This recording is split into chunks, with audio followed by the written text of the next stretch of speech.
right, call to order the April 24th, 2024 Planning and Zoning Board meeting. Bobby, call the roll, please. Joan Kovac. Tundra King. Here. Richard Kloskowitz. Here. Derek Lewis. Here. Darlene Smith. Here. Carla Coleman. Here. Fred Stacer. Here. Okay, got the whole band. And off we go. As is our normal course of business, and the next item on our agenda is a moment of silence. If you would be silent for the next 30 seconds, and then we'll resume the meeting after that. Thank you very much.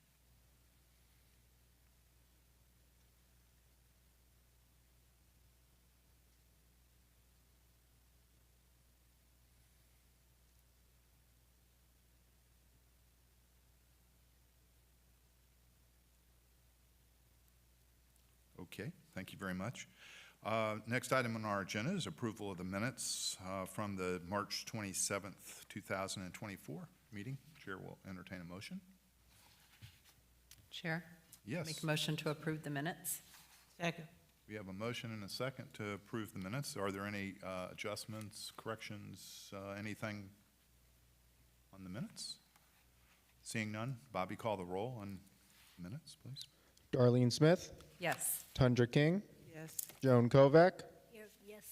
Richard Kloskowitz. Yes. Derek Lewis. Yes. Carla Coleman. Yes. Fred Stacer. Yes. Okay, next item on the agenda is that individuals who will be speaking tonight must be sworn in at this time. If you would, please stand up. The secretary will swear you in. So if you want to speak, you need to stand up now. Easy. Stand, raise your right hand. Do you swear or affirm that the evidence you're about to give will be the truth, the whole truth, and nothing but the truth? Thank you. Okay. The first item of business is the Covenant Gardens site plan, which was moved forward from the initial, or from the last meeting. And we have received a letter in your backup of requesting that it be postponed to the May 22nd meeting from the applicant. So without further ado, the chair will entertain a motion on postponing to the next meeting, the May 22nd meeting. I move that we postpone this item until the May 22nd, 2024 meeting. Second. Okay, we have a motion and a second to postpone the first item to the next meeting. Any questions on the motion? Seeing none, Bobby, call the roll on item number 1. Derek Lewis. Yes. Richard Kloskowitz. Yes. Joan Kovac. Yes.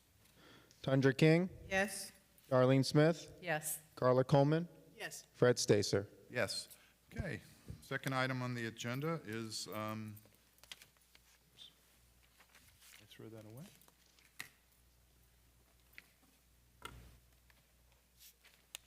Okay. Second item on the agenda is the fiber-built umbrellas right-of-way abandonment.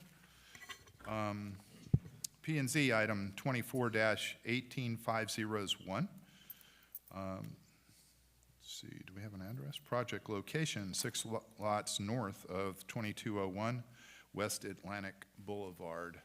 Mrs. Dolan is presenting tonight. Thank you, Chair. Jean Dolan, Development Services. Just a quick correction before we get started. The original exhibit for the abandonment included the strip on the west side of that first lot next to Northwest 23rd Avenue. That is no longer being considered for abandonment, so we're just looking at the 25 feet on the north. Okay.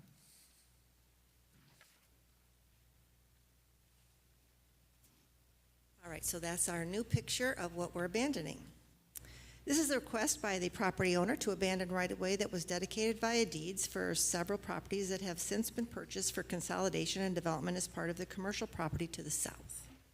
The affected properties include the north 25 feet of the 4 lots shown here. So you see there's a gap within this right-of-way, and it was only the 25 feet on the south side of those lots. It was never meant to serve the north side of those lots.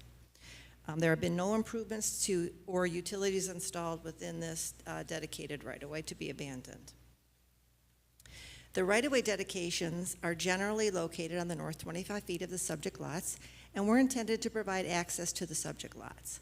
The dedication are Dedications are not continuous and do not create any potential of forming a road or an alley for access to the lots that dedicated the land. The single-family homes to the north of the incomplete dedicated right-of-way were never intended to be accessed from the south.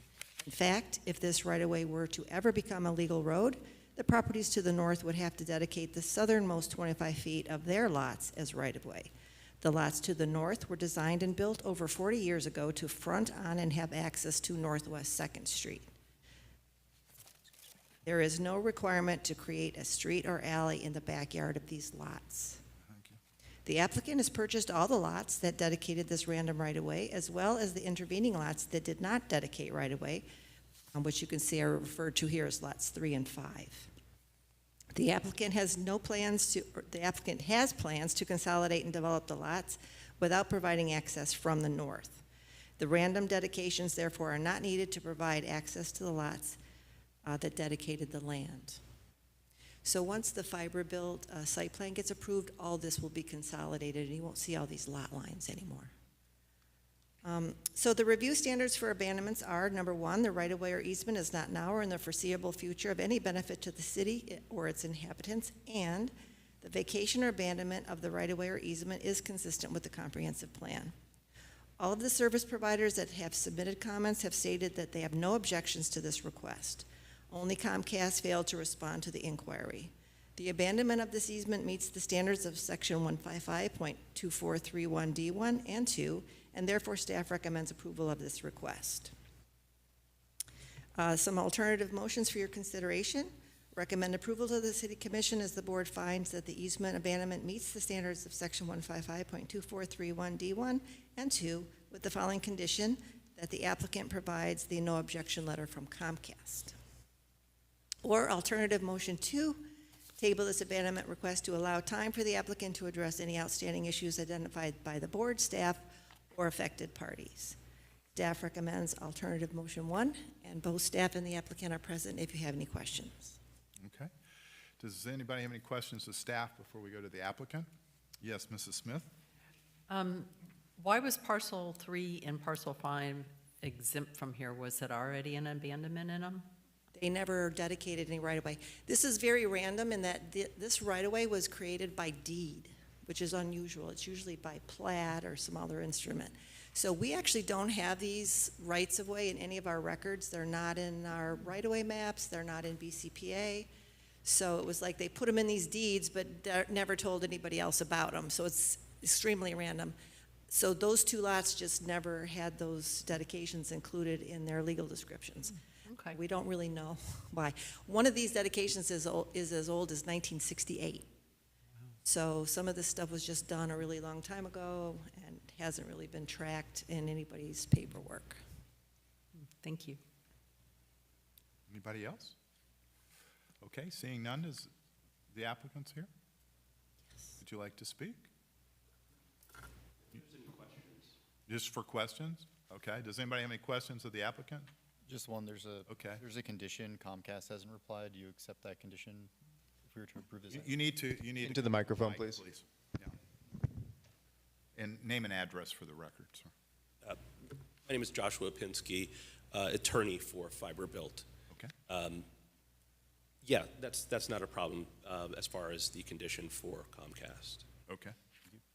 And just your work address, please, Mr. Pinsky. 1999 North University Drive, Suite 211, Coral Springs. Thank you. Anybody else have any questions of the applicant? Seeing none, does anybody in the audience want to speak on this item? Seeing none, we'll close the public hearing. And if there are no other questions, Chair will entertain a motion on item number 2. I have a motion. Yes, Mr. Lewis, go ahead. I'd like to make a motion that the board finds competent substantial evidence has been presented for the item number 2, Fiber Built Umbrellas Row Abandonment that satisfies review criteria. Move approval of the item subject to the one condition provided by staff. Second. Okay, we have a motion and we have a second. Are there any questions on the motion? Seeing none, Bobby, call the roll on item number 2, please. Derek Lewis. Yes. Tundra King. Yes. Joan Kovac.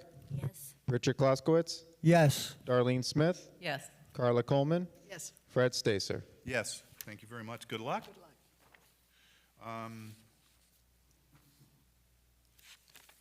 Sorry, just a second here. You tell I was gone for a month. I forgot how to do this. Okay, here we go. Item number 3. Archie 1, PNZ 23-124052, 200 North Federal Highway is the address, and Mrs. Stanton, I believe you'll be presenting initially for the staff.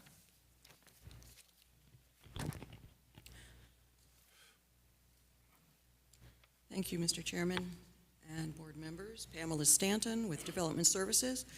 This agenda item is for consideration of the major site plan application for the Archie 1 mixed-use development at 200 North Federal Highway. You have seen this before last August, and actually that was the last time I was here.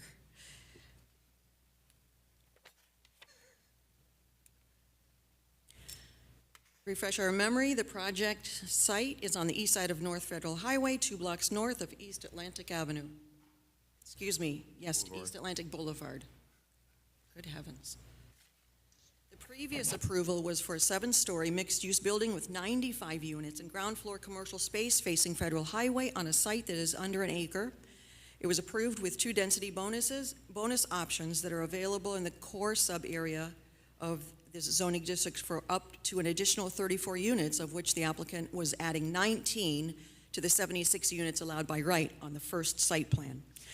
The main changes to the site plan application include dividing some of the 2-bedroom units into 1-bedroom units, and I'll let the architect go into just a little more detail on that, and increasing the commercial square footage, which results in a minor reduction in the number of parking spaces.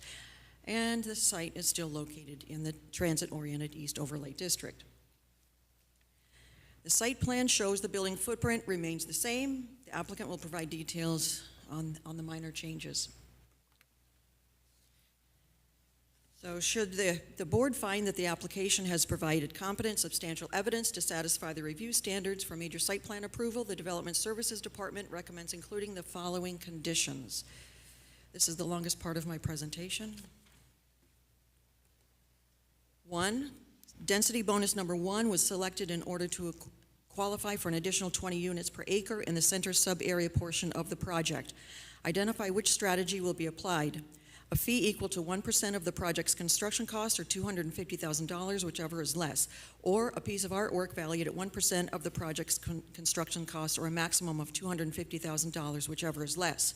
If a piece of artwork is proposed, clarify where the artwork will be located. The artwork must be accessible to the public and may be displayed in public open spaces or areas along the street abutting the building. The art must receive a recommendation by the Public Art Committee and approval from the City Commission. Funds or an appropriate bonding instrument may be placed in escrow at the time of building permit and will be held until the art is approved after installation. Since this was written, the applicant has approached with a piece of artwork on the building and will be going to the Public Art Committee in the near future. 2, comply with the affordable housing requirements as defined in the code by either setting aside a minimum required number of the proposed units as affordable housing or contribute the in lieu of fee for each unit in accordance with Broward County Policy 216.3 or 216.4 prior to building permit approval.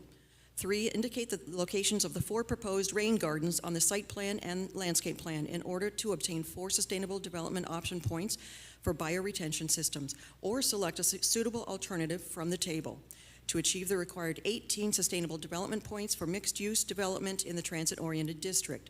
Each rain garden must have an area of at least 100 square feet, must be sized to hold stormwater runoff from between 5 and 10% of the impervious area drained to it, and must consist of native plants planted in a sand soil matrix soil bed with a mulch cover layer. 4th and last are the standard conditions of approval and or specifications required prior to building permit zoning compliance permit issuance. Thank you. I am available for questions. Also, the project architect is here as well. Okay. Does anybody have any questions of staff? Okay, go ahead, Mrs. Coleman. Am I right? I also read there were some changes to the park area out front. The open space to the north? Yes. That's on the Solest site plan. This project did not impact that project. Okay. This site plan is all within the boundaries, the limits of Okay. this. I know I read something in our backup about an area where a pocket park was to be before, and it was now going to be rain gardens? That's not this project? Okay. I don't recall seeing that in my backup. Okay, well, all right. Then it's just the 4 additional units as described here. Yes, with some other minor tweaks, like the commercial area is larger, and that's on the ground level. And so there's a couple parking spaces, and I'll let Okay. the architect Okay. actually go into. That's fine. Sure. I even made a note on it, so I'm not sure where I got it. Sorry. Are you looking at the conditions? No. Nope. My problem, no problem. Okay. Anybody else? Mrs. Smith, go ahead. The parking spots were reduced. What were they reduced from and to? That is a detailed question that I'll let the architect answer. Okay. I'm sure he's got those numbers. Anybody else? Oh. You're going to do, just, It's just a few. They were over on parking to begin with. And to enlarge the commercial space, they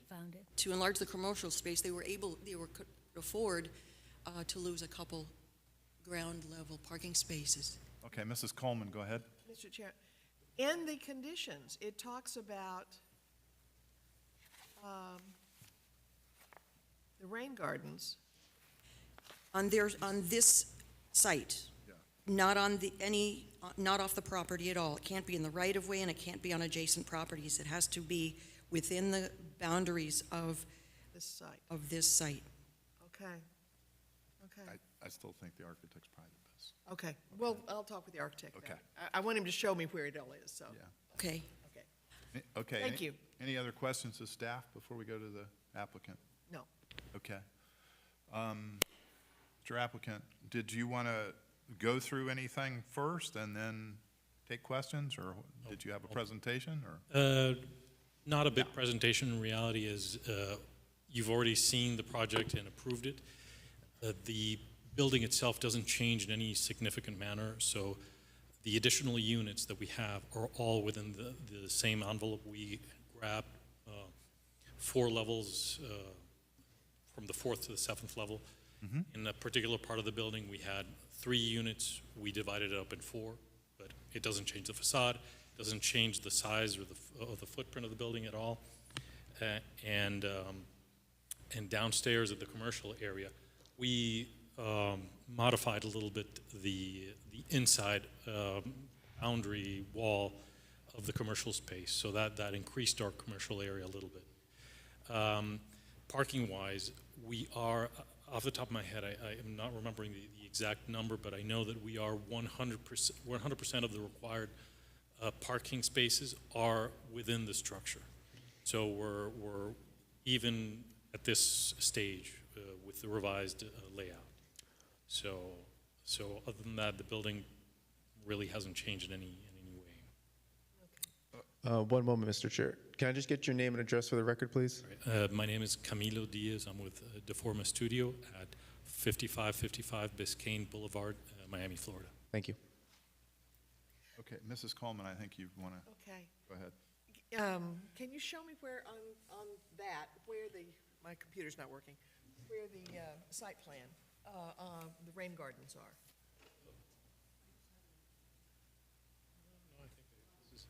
So the rain gardens are distributed at different locations within the green area, the landscaping in front of the commercial space, and slightly in front of the management office. So they're separated out in four. I mean, it's concealed within the landscaping. So it's designed to be integrated into it so you don't notice anything about it other, it's just landscaped area. It just takes a while. Okay, thanks.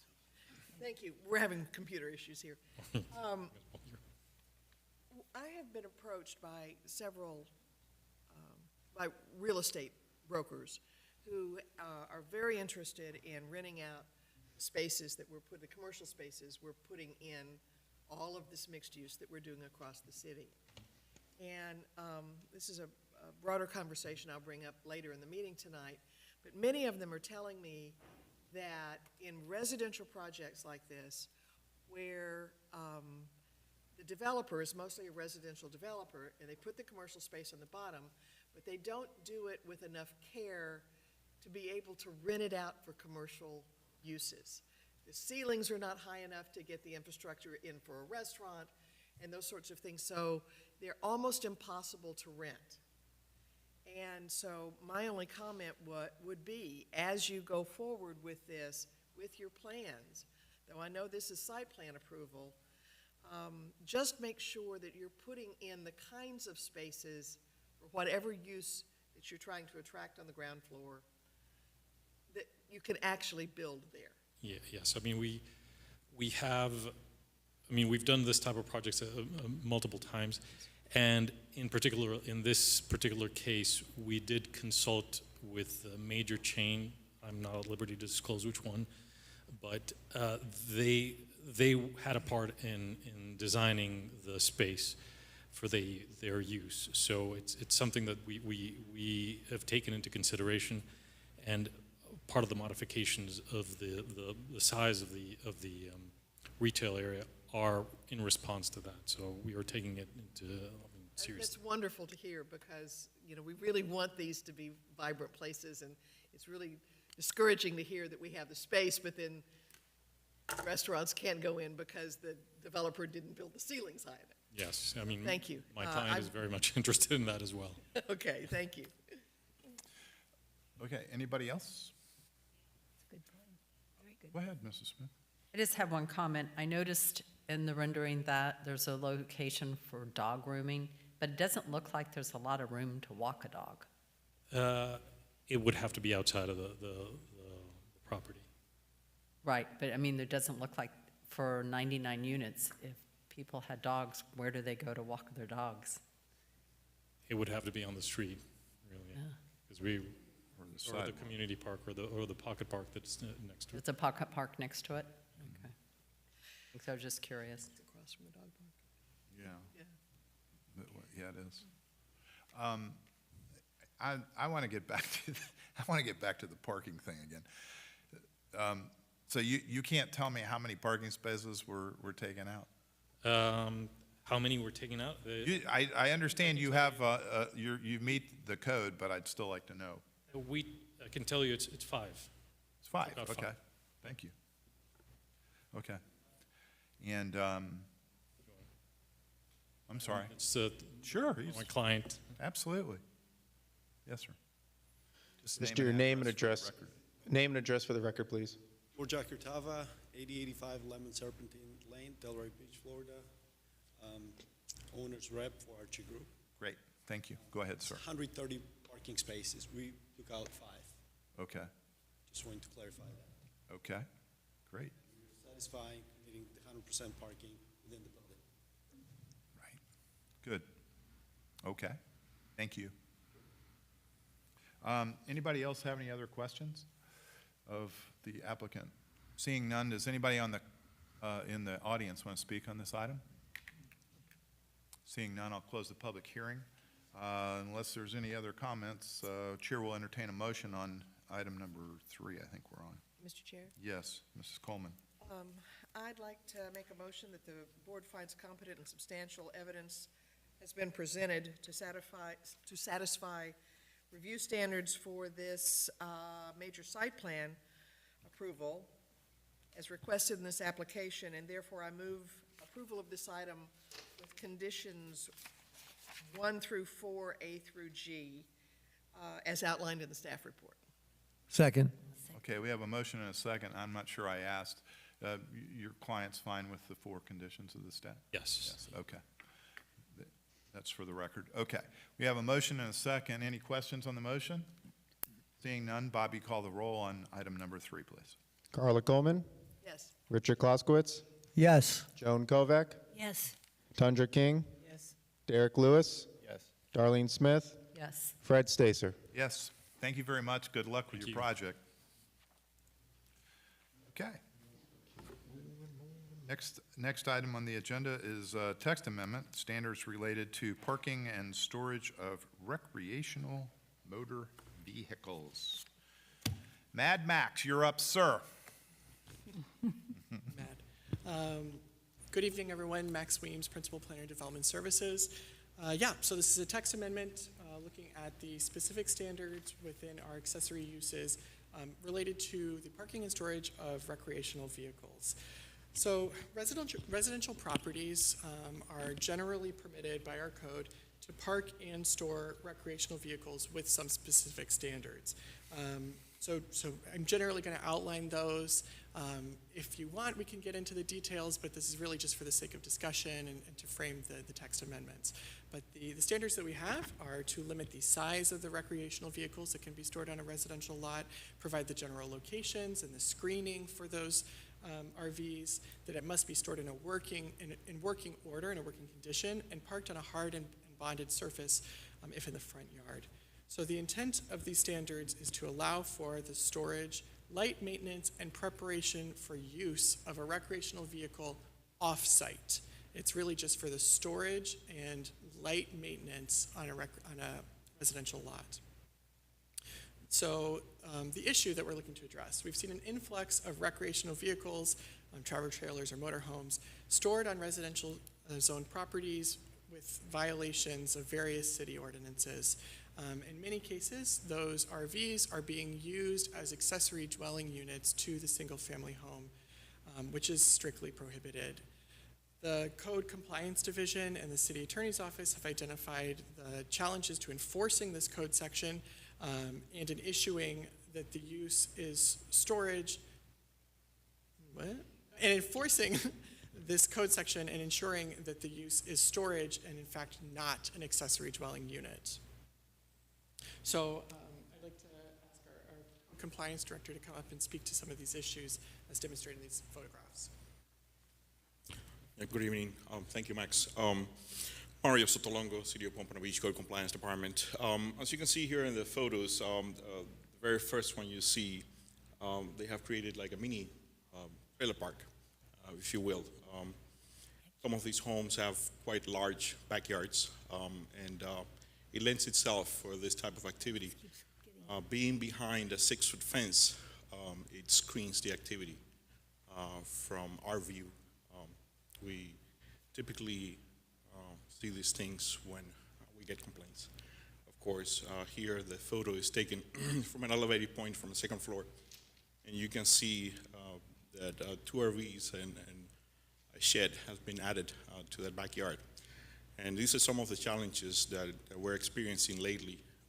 Of course, the increase in property value and the increase in rental has triggered some property owners to get very creative. And we have seen advertisements saying experience the RV lifestyle, and sometimes $1,400 worth of rental. So this is where we're trying to make this ordinance a little bit more clear for the public. Of course, our inspectors are challenged when they are out there, when they write citations and notify property owners. So we feel that with the changes that are being proposed, it's going to make it easier for us to enforce these regulations. Okay. Anybody have any questions? Good luck with that, because I'm sure that there's a lot, you probably had a lot of complaints. Not that I personally have seen a bunch of them, but I'm sure you're not so bored that you wanted to come see us and tell us about these things. So I'm sure you've had a lot of them that you probably weren't able to feel comfortable that you were to get to a location, yes, a place. Yes, and we really appreciate your time and you taking a look at this. It will be great if you can support us in these changes. And this is not a magic wand. no means, but it will definitely make our work a lot easier. Great, great. Anybody have any questions? Just Yes, briefly, so Mr. Lewis, go ahead. under provision 3B, where it's the exemptions, so subsection 2 is one of the things that you're putting in here. I see it's underlined. It says recreational vehicles and boats may be temporarily connected to utilities as needed to replenish, so on. The only, I guess, I'm just worried if we don't take a closer look at the word temporarily in that context, because looking at the chapter as a whole, you know, that may be something that's sort of like an arbitrary definition. So if you're, I'm just concerned you're out there, you're taking a look at it, and someone says, oh, no, we're not living here, we're just temporarily doing this. Does it, you know, invalidate everything else we're trying to do here? So it may be something worth looking at. That word may be defined to a time frame. Right. We actually have it defined Okay. as 2 periods of 24 hours. Okay. So in some instances, we have been challenged. What does that mean? 2 periods of 24 hours, does that mean every 7 days or back to back? There's definitely room, but I believe that with the changes that we're proposing, we're going to be narrowing down the chances of being challenged. 24 hours clearly stated there, so we are very successful at that. So Okay. I don't expect any problems. Yeah, and I just want to make sure, because the link between exemptions 1 and 2, it's maybe not clear that that 24-hour, 7-day, you know, period applies also to the connection of utilities, not just the Understood. unloading and cleaning. I interpreted the same way that you did. No, it's good. I just want to make sure we're.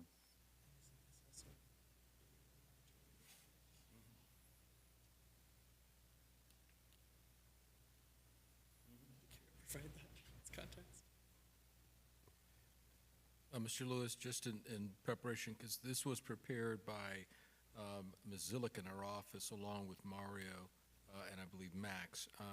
Unfortunately, she's not here, but I think if you would give a little bit of draftsmanship to her and Max and Mario, maybe the temporary, as you've outlined, can be further defined, and maybe the 2 24-hour periods may not be sufficient, but I think the gist is that you're suggesting that have a definitive period so that when as it relates to the connection, that connection is specifically defined, whether it be a 24-hour period or whatever the period may be.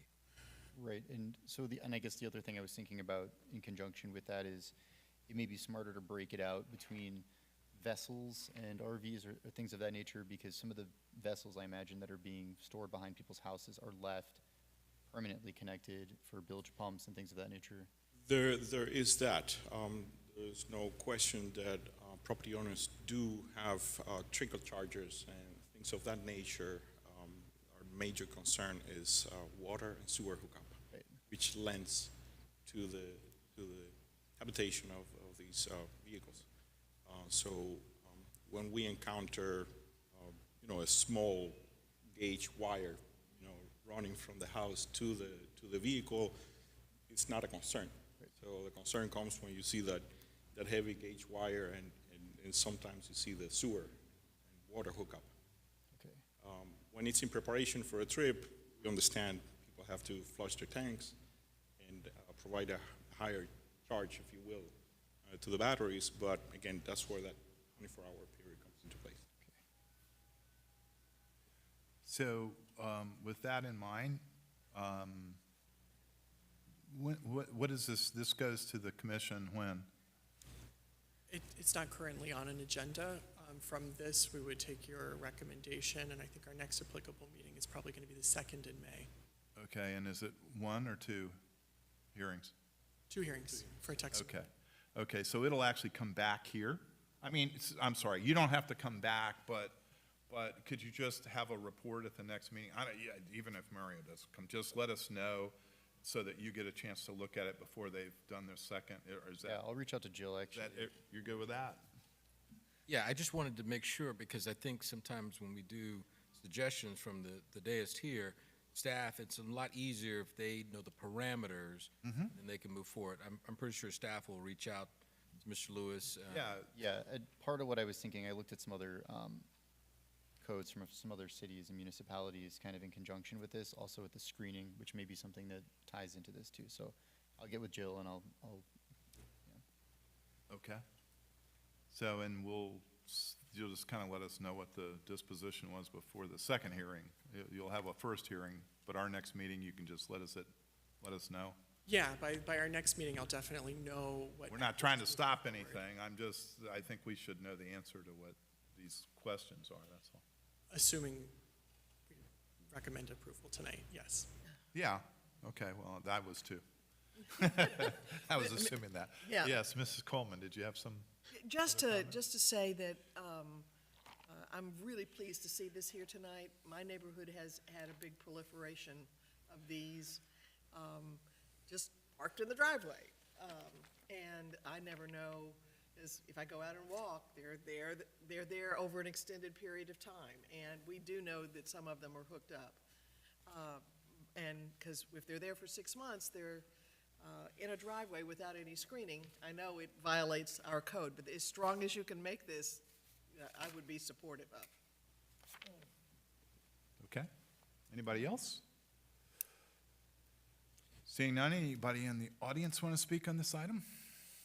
Seeing none, we'll close that, and Chair will entertain a motion on this item. Mrs. I move that we Bye-bye. recommend approval of the text amended to the city commission, and that our thoughts and our questions be transmitted to the department, and you let us know some of those things that you're going to put into it. Certainly. Okay. Second. We have a motion and a second. Any questions on the motion? Seeing none, Bobby, call the roll on item number 4, please. Joan Kovac, Yes. Richard Kloskowitz, Yes. Tundra King, Yes. Derek Lewis, yes. Darlene Smith, Yes. Carla Coleman, Yes. Fred Stacer. Yes. Hey, thank you very much. Appreciate your work on that. Okay. Next item on the agenda is audience to be heard. Anybody in the audience want to speak? Seeing none, we'll move on to reports by staff. You guys have report tonight? No report? Mr. Chairman? Yes. I'd like to ask for a report on our last batch of text amendments. I know at least one of them was before the commission last night. Oh, okay. Yep, so last night at the City Commission, we had the second reading of the Downtown Pompano Overlay District's parking, building height bonus for the provision of public parking. And that was adopted at second reading. And I'm sure you all remember this ordinance, but I guess the report will be that it was approved. And the medical text amendment we did? Was approved on first reading. Thank you. Okay. That's the end of your report. That's a question, not a statement, okay? So, okay. Bobby, do you have any? Go Panthers. Go Panthers, okay. Too low, baby, too low. Mr. Saunders, do you have no report? Okay, here we go. Board member discussion. Mr. Kloskowitz, you have something for us tonight? Mr. Chairman, I want to say that it's been truly my pleasure to serve on this board. And I'd like to add to this to thank all of you that serve on this board and serve our community. And wanted to thank the staff for all that they do. And with that, I'll move that along. Thank you very much. Thank you, sir. Mrs. Kovac, do you have anything? It's been a pleasure to serve with you. This isn't really a planning measure, but I hope that somebody on staff could take it forward. The traffic light on 14th and A1A has been in the blinking mode for 3 days now, and it's really dangerous. People are not sure. There's a lot of traffic there, and they're not sure whether they can go or not, so maybe you could report that to the right person for me. Thank you. Okay. Mrs. Coleman. I would also like to thank Richard very much for his service. It's been a pleasure serving with you on this board. Pleasure's been mine. I'd like to elaborate just a little bit on the topic I brought up earlier. I am hearing from real estate agents in our city that they cannot lease out much of the commercial space on the bottom of the residential buildings that we are now requiring residential space, because the residential builders just build it with an 8-foot ceiling and as space. They don't have any kind of conversations with commercial uses to know what they would need. For instance, if you put in a restaurant, you need a 9-foot ceiling because you have to hide all sorts of pipes and things up there.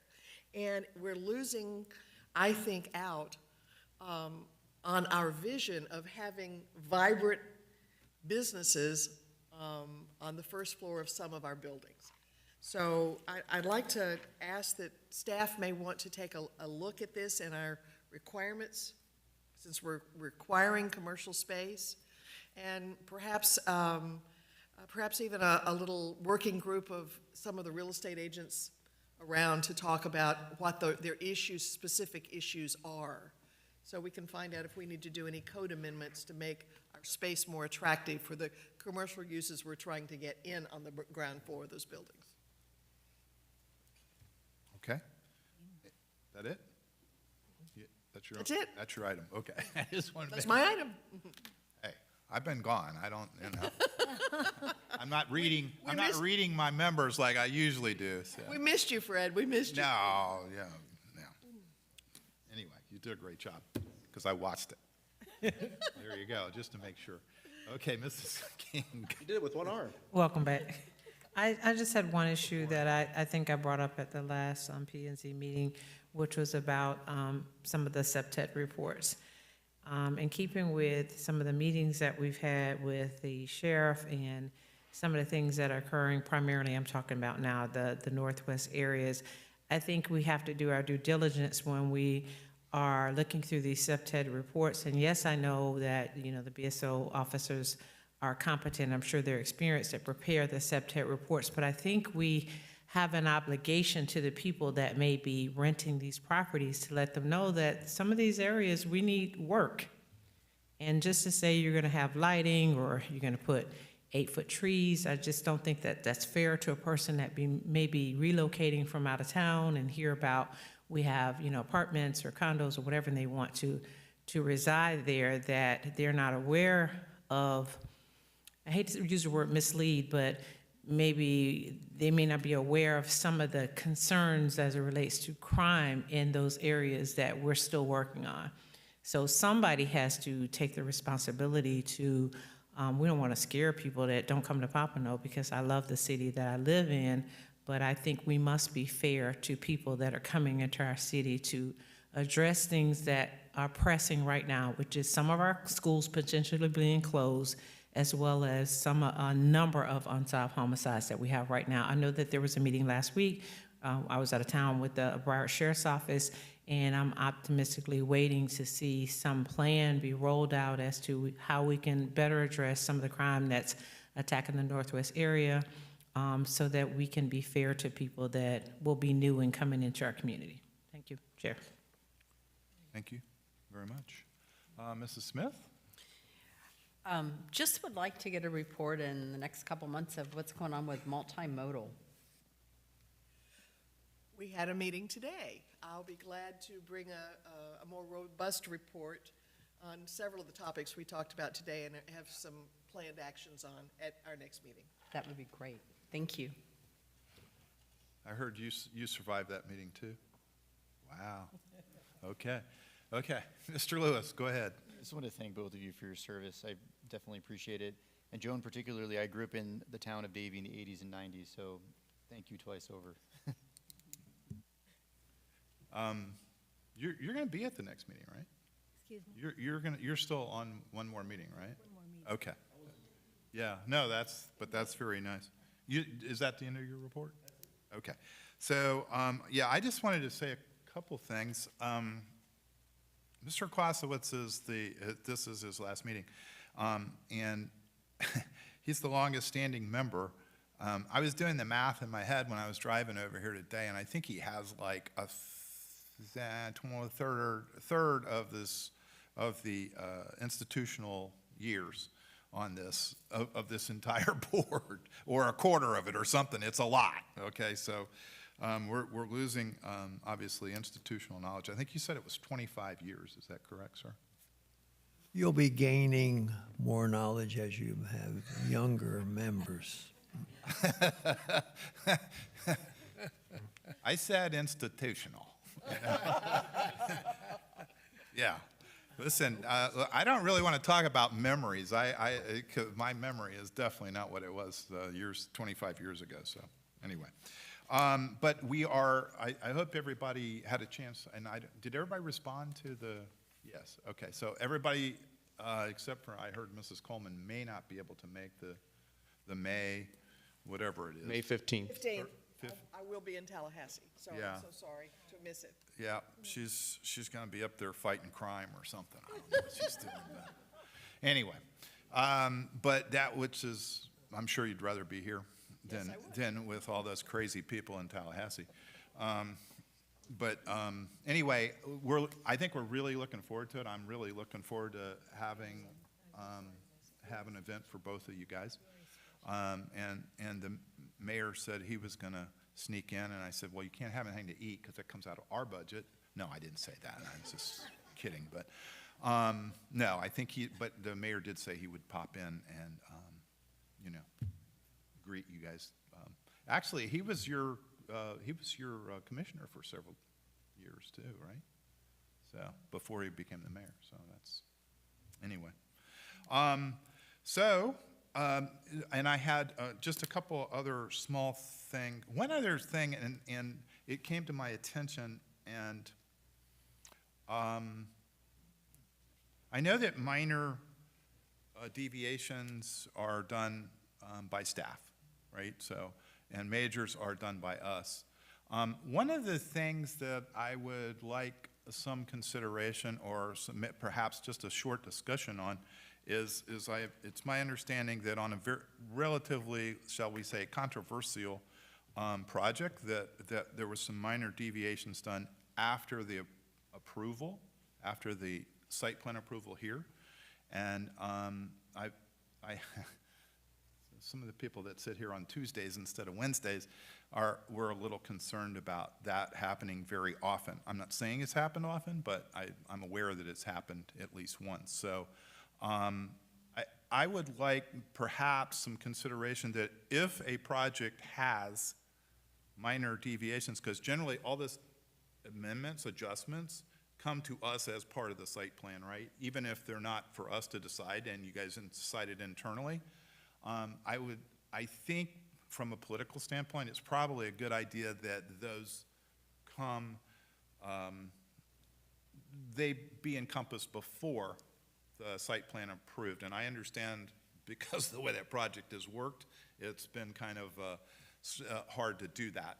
But I think we might want to think about saying that into the future to people, warning them, don't go back and ask for people to do internal minor adjustments, and it'll help you guys in the long run, only because if you're on a very politically charged project, potentially we might hear about it. So I just want you to think about that. I don't need an action on it, but maybe next month you can just tell me what you think about what I just said.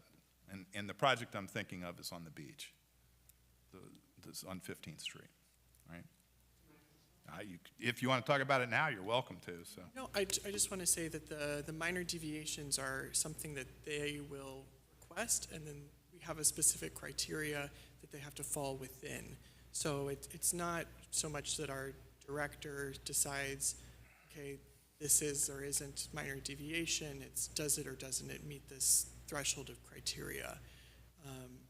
We can certainly review that criteria if that's what you think is appropriate for the discussion. Well, it could be both, but my question is that how often generally when they come to us, they've done any of those requests that I don't see them, maybe I'm wrong, but I don't see that happening very often, outside of the fact that if it comes as a major site plan, they've already kind of landed that plane on whatever that deviation is.